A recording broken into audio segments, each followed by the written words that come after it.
दरअसल शुरू से शुरू करते हैं। सबसे पहले 11 सितंबर 2024 को तरविंदर सिंह मारवा ने, जो कि बीजेपी के पूर्व विधायक रह चुके, उन्होंने क्या बोला है, राहुल गांधी बाज आजा नहीं तो तेरा हाल भी तेरी दादी की जैसा हो जाएगा। दरअसल ये थ्रेटनिंग टू लाइफ है कि नहीं, कृपया करके आप बताइएगा। इसमें क्या डायरेक्ट धमकाया जा रहा है राहुल गांधी को नहीं कि नहीं, ये बताइएगा। उसके बाद एक और हैं बीजेपी के minister, state minister, minister of state for railway के लिए हैं, रवनीत सिंह बिट्टू साहब। उन्होंने क्या बोला है, राहुल गांधी नंबर 1 टेररिस्ट, सबसे पहले राहुल गांधी को पकड़ लेना चाहिए, ये उन्होंने बोला 15 सितंबर को। उसके बाद मैं आपको बताता हूं, एक और है संजय गायकवाड़, जो कि शिवसेना शिंदे के तरफ के आदमी है, जिन्होंने बोला है कि राहुल गांधी के टंग को जो काट के लाएगा उसको 11 लाख का इनाम दिया जाएगा। ये हो गया 3 वक्तव्य। चौथा वक्तव्य मैं आपको बता देता हूं, राहुल टेररिस्ट नंबर 1 है, ये वक्तव्य दोहराया गया किसके द्वारा, रघुराज सिंह, यूपी के मिनिस्टर हैं। दरअसल 4 वक्तव्य ऐसा आया है कि ये यदि आप लाइन जस्ट वाइस वर्षा कर दी कि राहुल गांधी की जगह पीएम मोदी को बोल दिया गया होता तो आज कितना बड़ा बवाल हो गया होता, और जहां पाताल लोक से उनको ढूंढ कर बाहर लाया गया होता और उन पे कार्रवाई की जाती और उनको जेल में डाल दिया जाता। होना भी चाहिए ऐसा कि कोई जान से मारने की धमकी दे रहा है, जो कोई जेब काटने की बात कर रहा हो, कोई इस तरह का शब्दों में मर्यादा खो दिया हो, तो उसके साथ होना चाहिए कि वो जेल में चला जाए यदि वो इस लेवल को बोल रहा है तो। लेकिन चूंकि ये बीजेपी के लोग हैं, सत्ताधारी पार्टी के लोग हैं, तो इन पे कोई कार्रवाई नहीं। आज कांग्रेस वालों ने जाकर प्रदर्शन किया, एफआईआर करवाई, एफआईआर लॉन्च करवाई। अब देखना यह है कि कितनी जल्दी कार्रवाई होती है। भैया आसाम से गुजरात पहुंचने में टाइम नहीं लगा था, यूपी से चेन्नई पहुंचने में टाइम नहीं लगा था, तो दिल्ली के 5 किलोमीटर ट्रेवलिंग करने में कितना टाइम लगेगा, कुछ नहीं लगना चाहिए, ये बताइए। तो महाराष्ट्र जाने में कितना टाइम लगेगा, या महाराष्ट्र में यदि एफआईआर हुआ होगा तो कितना टाइम लगेगा, ये बताइए। कुछ नहीं, उठाइए इनको, पढ़ना, ये तो सत्ताधारी आदमी है, कैसे उठा लिया जाए। रवनीत सिंह बिट्टू को मैं याद दिला दूं, ये कांग्रेस का हाथ पकड़ के आगे बढ़े, राहुल गांधी का पीछे हाथ पकड़ ले थे, राहुल गांधी के साथ भारत जोड़ो यात्रा में भी चले, उसके बाद टाटा बाय बाय करके चल दिए, 3 बार एमपी बनाए कांग्रेस पार्टी के टिकट पे, राहुल गांधी ने उनको साथ दिया हर वक्त, यहां तक कि कांग्रेस का नेता भी बनाया आपको यहाँ पे। उसके बावजूद आज वो बीजेपी में जाने के बाद इस तरह का तल्ख बयानबाजी कर रहे हैं कि भाई साहब लग रहा है कि जन्मों जन्मों का वो नहीं होता है, 36 का आंकड़ा है जिस तरह का। दरअसल आजकल राजनीति में स्तर उभी वक्तव्य बोलने का इतना डाउन हो गया है, मानो कि पता नहीं क्या स्थिति हो गया। मतलब कोई इज्जत रिस्पेक्ट नाम की चीजें, देखिए आप बोलिए, आपका अटैक करना आपका अधिकार है किसी पे बोलना, लेकिन इतने हद तक गिर जाना ये कहां तक है कि किसी को जीव काट कर लेकर 11 लाख रुपया दे देंगे। अभी हाल ही में प्रधानमंत्री मोदी जी गुजरात गए हुए थे, तभी उन्होंने बोला कि हमें 100 दिन हो गया पूरे सरकार का, इस सरकार का, और तमाम हमला हम पे हो रहा है, उसके बावजूद मैंने 15 लाख करोड़ का काम जो है कर दिया। मतलब इन द सेंस कि कर रहे हैं, हम काम करने में फोकस है, बाकी लोग हम पे हमला करने में फोकस किए हुए। उन लोग को अपना काम करने दिए, हम अपना काम करेंगे। तो हमला कर रहा था पर कोई आपको जान से मारने का धमकी नहीं दे रहा था, कोई आपका जीव काटने का धमकी नहीं दे रहा था, उसके बावजूद आपको ये बोलना पड़ा। तो बताइए कांग्रेस पार्टी को क्या करना चाहिए यहाँ पे, बोलने आपको बोलना होगा।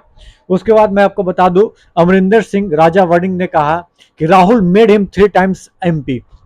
उन्होंने कड़ी आलोचना की, मानसिकता के लेकर भी बोली, तो यही बात चल रही है।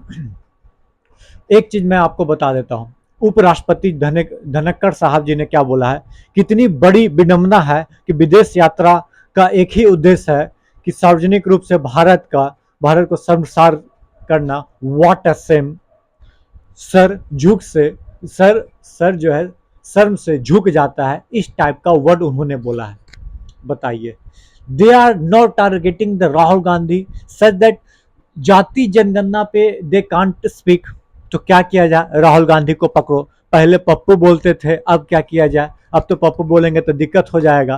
तो अब उनको खाने पीने उठने बैठने, एक एक बीजेपी के बड़ा चर्चित चेहरा है, आजकल सांसद भी बन गए हैं, उन्होंने यहां तक बोला कि राहुल गांधी कैसे बैठते हैं, लगता है उनके घर के ड्राइंग रूम है, बैठ के टीवी देख रहे हैं, उस तरह का हाल। बताइए। जी हाँ, मैं बात कर रहा हूं संबित पात्रा जी के बारे में। ए भाई, अंधेर के हाथ बटेर लगने का मतलब ही नहीं होता है कि, छोड़ो हम क्या बोले, मैं बोलूंगा फिर कोई दिक्कत होगा तो कहेगा कि भाई क्या बोल दिया। मैं एक बात और याद दिला देना चाहूँ, मोदी हटाओ देश बचाओ का दिल्ली में होर्डिंग लगा था, तो कितनों को उठा लिया था पुलिस, ये मेरे को बताने की जरूरत नहीं है, आपको आंकड़े बताने की जरूरत नहीं है, कितनों पे एफआईआर हुआ था जो। तो इसमें आपको एफआईआर करने में क्या दिक्कत हो रही है। हालांकि मल्लिकार्जुन खड़गे साहब जो कांग्रेस के प्रेसिडेंट है, उन्होंने बाकायदा प्राइम मिनिस्टर को पत्र लिखा भी है, जो कि बहुत जरूरी भी है। उसके बाद आज पूरे देश भर में लगभग आंदोलन हुआ, चाहे इंडिया गठबंधन के तमाम नेता ने भी इसका बात बोली। हालांकि बिहार के प्रेसिडेंट जो है, बिहार के कांग्रेस प्रेसिडेंट जो है अखिलेश सिंह, उन्होंने कड़ा विरोध करते हुए माफी मांगने की बोला है रवनीत सिंह बिट्टू को। रवनीत सिंह बिट्टू का फिर से एक बात और उन्होंने बोला, जब एक्सप्लेन करना है, जब पन्नू और राहुल गांधी दोनों का बात एक ही जैसा है, तो क्यों ना राहुल को इसी टाइप को बोला जाए। रवनीत सिंह बिट्टू जी के बारे में आपको जाकर हिस्ट्री पता कर लीजिएगा क्या है जो।